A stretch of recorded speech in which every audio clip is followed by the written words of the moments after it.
नमस्कार दोस्तों, मैं हूँ कीर्ति और शुरू करते हैं दृष्टिकोण पुस्तक का चैप्टर नंबर 6। ये पुस्तक लिखी है जेफ किलर जी ने। इससे पहले के चैप्टर अगर आपने नहीं पढ़े हैं तो प्लीज़ मेरे चैनल पर विज़िट कीजिए और ज़रूर उन्हें सुनिए। और इस चैप्टर का शीर्षक है यानी टॉपिक है शब्दों की ताकत। तो शुरू करते हैं। आपके शब्दों का चुनाव ही आपके भाग्य का निर्धारण करता है। एंथोनी रॉबिन्स के अनुसार। आपने आखिरी बार यह गंभीर रूप से कब सोचा था कि हर रोज़ आप किस तरह के शब्दों का प्रयोग करते हैं? कितना ध्यानपूर्वक आप अपने शब्दों का चुनाव करते हैं? अब आप सोच रहे होंगे, शब्दों को लेकर इतनी बेकार की बातें क्यों? इसमें इतनी बड़ी बात क्या है? तो इसका साधारण सा जवाब है, आपके शब्दों में अतुलनीय शक्ति होती है। वो आपके उज्जवल भविष्य का निर्माण कर सकते हैं, अवसर को बिगाड़ सकते हैं या स्थिति को बनाने में आपकी मदद कर सकते हैं। आपके शब्द आपके विश्वास को मजबूत करते हैं और आपका विश्वास ही आपकी वास्तविकता का निर्माण करता है। यह इस क्रम में होता है: विचार, शब्द, विश्वास, कर्म और परिणाम। टॉम को एक विचार आया कि अगर बिक्री की बात की जाए तो मैं उसमें बहुत अच्छा नहीं हूँ। और आइए याद रखते हैं कि वह केवल एक ही बार ऐसा विचार नहीं रखता, बल्कि वह अपने दिमाग में इस विचार को बार बार दोहराता रहता है। हो सकता है कि वह अपनी ज़िंदगी में सैकड़ों या हज़ारों बार ऐसा करता हो। फिर टॉम ऐसे शब्दों का प्रयोग शुरू करने लगता है जो उसके विचार से मेल खाते हों। वह अपने दोस्तों और सहयोगियों से कहता है कि मैं इस बार बहुत अच्छी बिक्री नहीं कर पाऊंगा, या मुझे अपने ग्राहकों से बात करना अच्छा नहीं लगता। टॉम इसी तरह की बातें दोहराता रहता है। इससे उसके अंदर एक विश्वास घर कर जाता है और यही वह स्थिति होती है जब सारे रास्ते बंद हो जाते हैं। देखिए, ज़िंदगी में जो कुछ भी आपको मिलता है वह आपके विश्वास के गर्भ से ही आता है। तो हमारे इस बिक्री के उदाहरण में टॉम अपने अंदर एक विश्वास बना लेता है कि वह कभी बिक्री में सफल नहीं हो सकता और इस प्रकार वह ज़्यादा पैसा भी नहीं कमा पाएगा। और यही बात उसके अवचेतन मन में बैठ जाती है। नकारात्मक विश्वास का क्या परिणाम हो सकता है? क्योंकि टॉम को अपनी बिक्री की योग्यता पर विश्वास ही नहीं है, तो जब वह बहुत थोड़ा प्रयास करता है तो उसके प्रयास का कोई नतीजा नहीं निकलता। वह ऐसी कोई चीज़ नहीं करता जो उसे बिक्री में सफलता पाने के लिए ज़रूरी है, और फिर टॉम को बहुत अधिक निराशाजनक परिणाम मिलते हैं। चीज़ों को और बिगाड़ने के लिए टॉम अब और ज़्यादा नकारात्मक तरीके से सोचना शुरू कर देता है और उसे फिर नकारात्मक परिणाम मिलते हैं। यह एक खतरनाक प्रक्रिया है।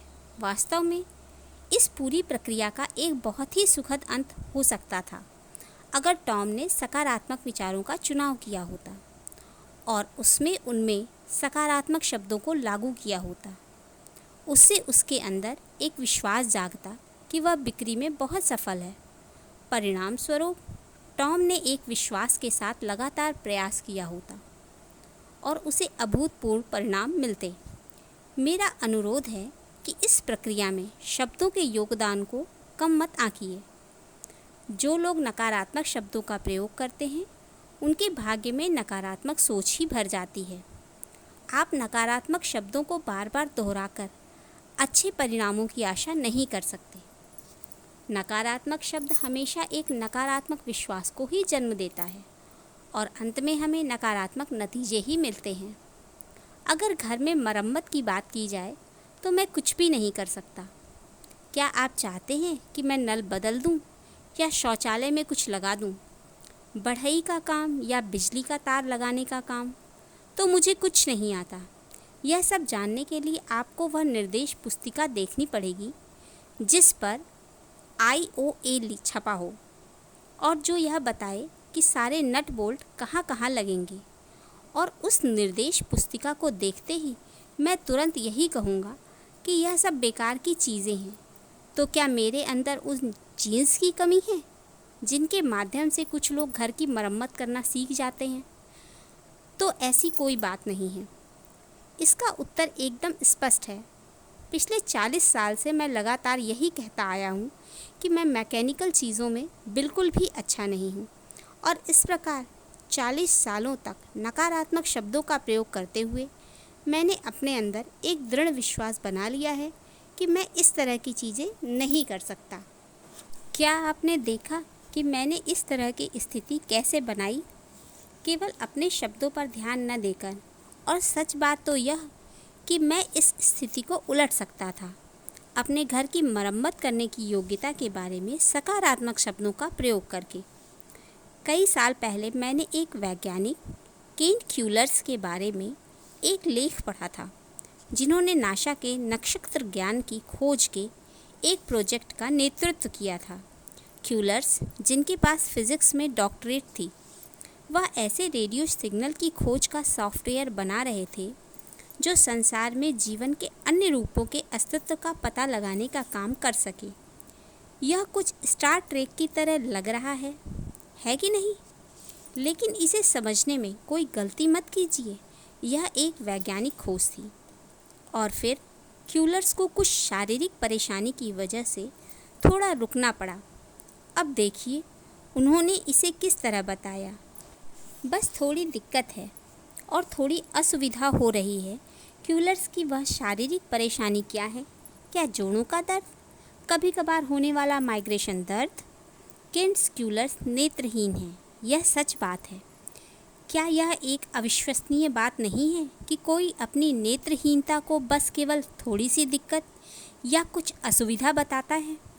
इस तरह के शब्दों का प्रयोग करके केंट क्यूलर्स अपने आप को महान उपलब्धियों को पाने के लिए उत्साहित करते हैं।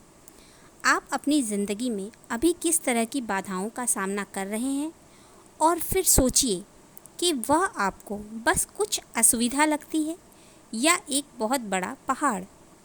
अगर मैं सकारात्मक भाषा के प्रयोग के महत्व के बारे में कुछ ऐसा बताऊं जो आपको अपने लक्ष्य की ओर ले जाती है, तो आप में से कुछ लोग पूछेंगे, क्या मैं इन सकारात्मक शब्दों को केवल अपने लिए प्रयोग करूं या दूसरे लोगों के लिए भी? हो सकता है आपको डर लगे कि अगर मैं अपने लक्ष्यों को दूसरे लोगों को बताऊंगा तो वे मेरे बारे में क्या सोचेंगे। कुछ भी शुरू करते समय आपको यथासंभव अपनी सोच सकारात्मक रखनी चाहिए।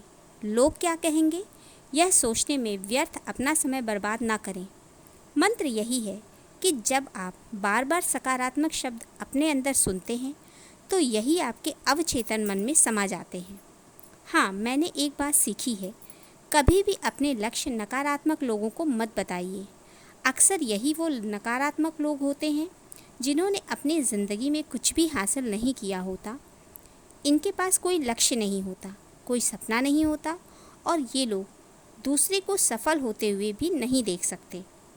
यद्यपि कुछ लोग होते हैं जिनको अपना लक्ष्य बताने से आपको लाभ हो सकता है, लेकिन सबसे पहले यह सुनिश्चित कर लीजिए कि जिसको आप अपने लक्ष्य बताने जा रहे हैं वह बहुत ही सकारात्मक व्यक्ति हो और पूरी तरह आपका समर्थन करेगा।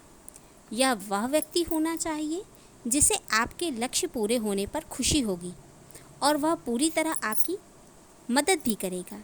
वह आपका दोस्त या सहयोगी हो सकता है, अथवा वह आपका कोई पारिवारिक सदस्य भी हो सकता है। यह महत्वपूर्ण है कि आप अपने लक्ष्य उनको ज़रूर बताएं जो आपके साथ लक्ष्य पूरा करने में आपके साथ काम कर रहे हों। उदाहरण के लिए, अगर एक सेल्स मैनेजर अगले साल बिक्री को 20% बढ़ाना चाहता है तो वह अपना लक्ष्य अपने स्टाफ के सभी लोगों को बताता है और फिर सब लोग मिलकर उस लक्ष्य को पूरा करते हैं। मैं यह राय नहीं दे रहा हूँ कि आप रास्ते में आने वाली बाधाओं को अनदेखा करें या लोगों से मिलने वाली सलाह को न मानें। व्यक्तिगत रूप से मैं हमेशा ऐसे लोगों से सलाह लेता हूँ जो सकारात्मक होते हैं और जिनकी राय परेशानी आने पर हमेशा रचनात्मक समाधान देती है। अगर आप अपना कोई बिजनेस शुरू करने के बारे में सोचते हैं तो इसमें कोई समझदारी नहीं है कि आप अपने चाचा से राय लें, खासकर जो नकारात्मक सोच रखते हैं। और ज़िंदगी भर उन्होंने किसी दूसरे के लिए काम किया हो। वह स्वयं अपने बिजनेस के बारे में क्या जानते हैं। वह आपको बहुत सारे कारण बता देंगे कि आपको अपना स्वयं का बिजनेस क्यों नहीं करना चाहिए। हो सकता है चाचा से थोड़ी देर बात करके आप अपने ऊपर ही शक करना शुरू कर दें। आपको इस तरह की मदद की कोई ज़रूरत नहीं है। शब्द और उत्तरदायित्व एक कारण और है जिसकी वजह से आपको कुछ बातों में औरों से सलाह लेनी चाहिए। वह है उत्तरदायित्व के लिए। दूसरे शब्दों में अगर मैं दूसरों को बताता हूँ कि मैं कुछ करने जा रहा हूँ तो आगे बढ़कर मुझे वह काम करना ही पड़ता है। इस तरीके के बारे में ऐसे सोचिए जैसे कि पिछले लौटने के रास्ते स्वयं बंद कर देना। यह एक बहुत ही लाभदायक रणनीति हो सकती है। इस बारे में सुप्रसिद्ध प्रेरणादायी वक्ता जिग ज़िगलर का एक उदाहरण है। ज़िगलर ने एक ऐसे आहार पर जाने का निर्णय लिया जिससे उनका वजन 202 पाउंड से घटकर 165 पाउंड हो जाए। उसी समय वह अपनी किताब शिखर पर मिलेंगे लिख रहे थे। उस किताब में उन्होंने अपना एक कथन जोड़ा कि मैंने अपना वजन घटाकर 165 पाउंड कर लिया है। इस किताब के प्रेस में जाने के 10 महीने पहले की बात है। उन्होंने प्रेस से 25,000 प्रतियां छापने को कहा। गौर कीजिए, उस समय ज़िगलर का वजन वास्तव में 202 पाउंड था। उन्होंने अपना वजन 165 पाउंड बताकर अपनी विश्वसनीयता को 25,000 लोगों के सामने रखा। अब ज़िगलर को यह पता था कि उन्हें किताब को छपने से पहले अपना वजन 37 पाउंड कम करना है और उन्होंने ऐसा किया भी। इस तरह की रणनीति का उपयोग सोच समझकर करना चाहिए। इसको केवल उन लक्ष्यों तक सीमित रखिए जो आपके लिए बहुत ही महत्वपूर्ण हो। शब्द और भावना। एंथोनी रॉबिन्स ने अपनी बेस्ट सेलिंग पुस्तक अवेकन द जायंट विदिन में एक पूरा अध्याय ही इस विषय पर लिखा है कि कैसे हमारी शब्दावली हमारी भावनाओं, विश्वास और हमारे जीवन में कार्य क्षमता को प्रभावित करती है। मैं रॉबिन्स की हर बात से सहमत नहीं हूँ, लेकिन उनका जो शब्दों की शक्ति के बारे में कथन है वह बिल्कुल सही है। रॉबिन्स को बहुत अच्छी तरह पता है कि कैसे कुछ विशेष शब्द हमारी भावनाओं की तीव्रता को प्रभावित करते हैं।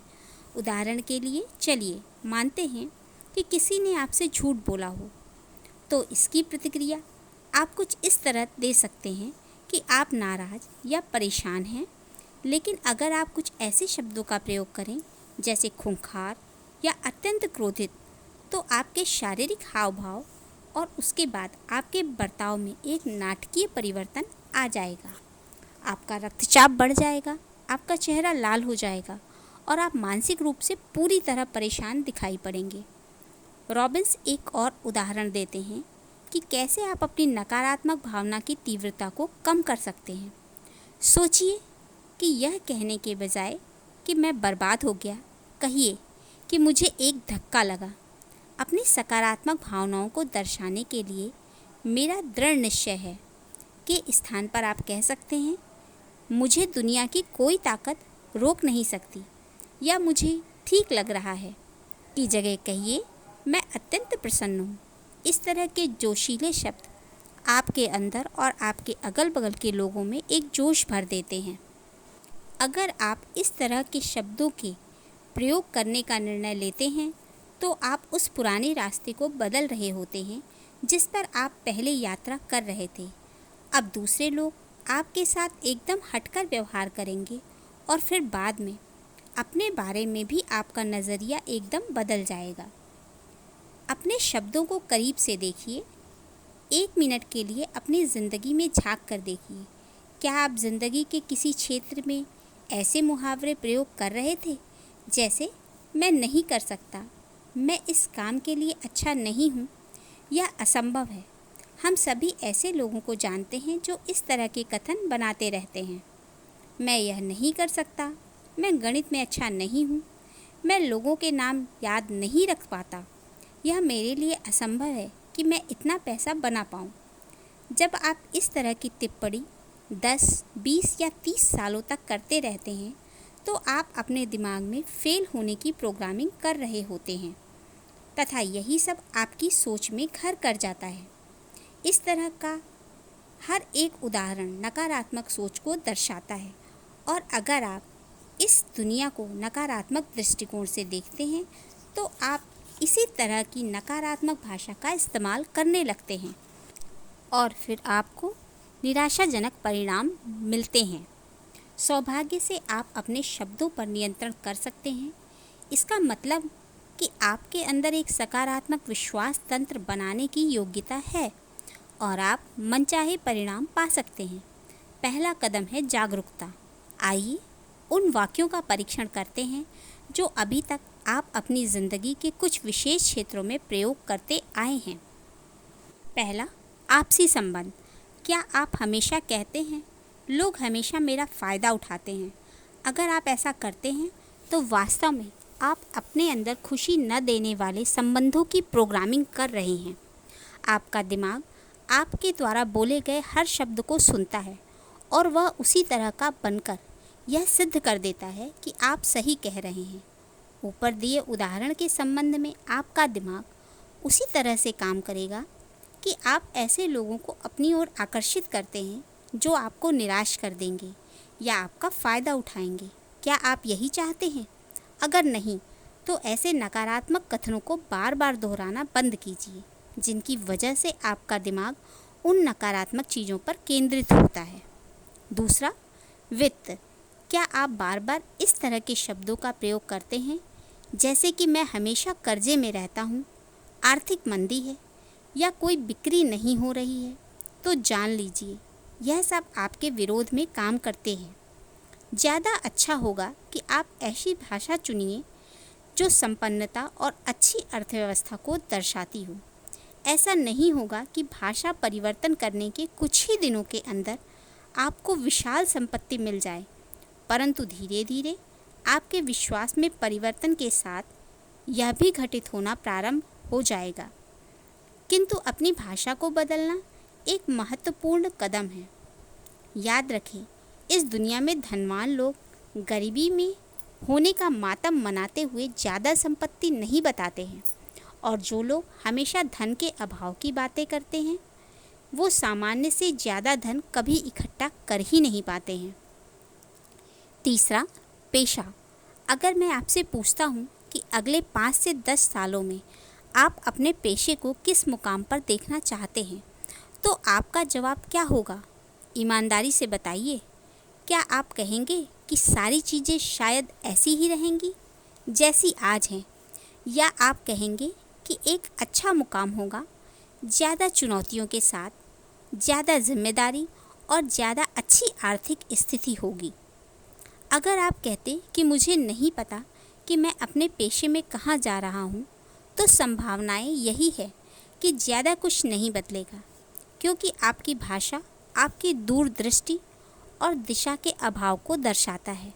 दूसरी तरफ, अगर आपके पास एक सुनिश्चित लक्ष्य है जिसे आप पाना चाहते हैं और पाएंगे, तो इस बात की बहुत ज़्यादा उम्मीद है कि आप अपने लक्ष्य तक पहुंच जाएंगे। चौथा, स्वास्थ्य। बिना किसी सवाल के हमारे शब्द हमारे स्वास्थ्य पर बहुत गहरा असर डालते हैं। उदाहरण के लिए सोचिए कि अगर हम लोग साथ में बैठकर एक बहुत स्वादिष्ट खाना खा रहे हैं तो आपको कैसा लगेगा? और फिर 2 घंटे के बाद मैं आपको बताता हूँ कि जिन लोगों ने हमारे साथ खाना खाया था उनको अस्पताल ले जाना पड़ा और उनका इलाज चल रहा है।